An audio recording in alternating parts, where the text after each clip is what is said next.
And turning our attention now to Tucker Carlson's departure from Fox News. NTD's Jeremy Sandberg brings us some reactions from media analysts. It's not yet clear why Fox and Carlson parted ways. Carlson's executive producer, Justin Wells, is also out. I will say that it is shocking.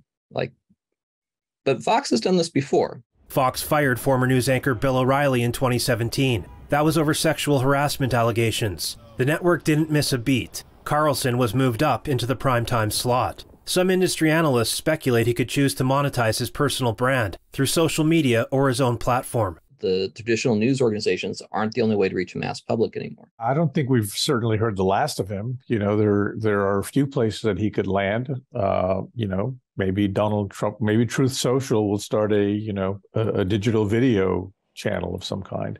Others aren't so sure that would be the best move for the popular host. When Donald Trump left Twitter and went to Truth Social, his audience did not follow him, right? Truth Social is a minuscule amount of the people that he was speaking to on Twitter.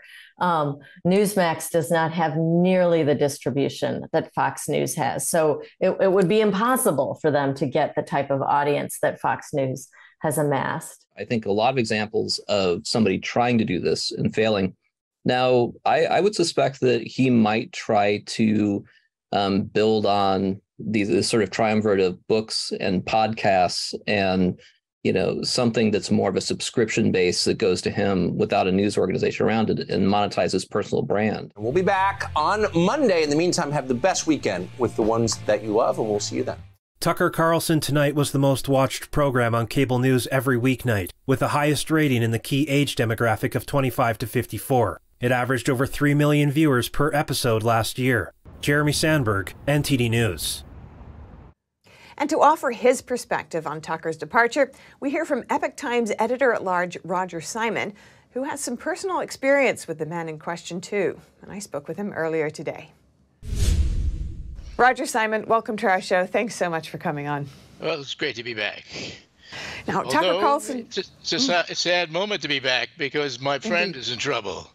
Yes, tell me about that. So you know Tucker Carlson? I've known Tucker since 03, 04 in there. It's a long time ago, so I don't remember exactly. But I was starting PJ Media at the time, and he was starting Daily Caller. So those were early forays into alternative media, and we knew each other. We were friends. And we've stayed in contact over the years as he became quite the celebrity, to say the least. I would describe his departure in a micro level and a macro level. The macro level, which is most interesting, is they were trying to get him out for a long time. And he said that. And I think the reason that they were trying to get him out is in part they want to move Fox a little bit further to the left. And he was a big impediment to that. Now, we're in uncertain waters right now, both globally and also domestically, you know, on many fronts, but also heading into a new presidential election cycle. What do you think this era requires or is asking of the media industry, and how do you think we can get there? Well, I think I'm going for Epoch Times. I'm going around the country with these presidential candidates and keeping my eye on them. And I think I think we're in for the most interesting election of my lifetime, and I'm not young.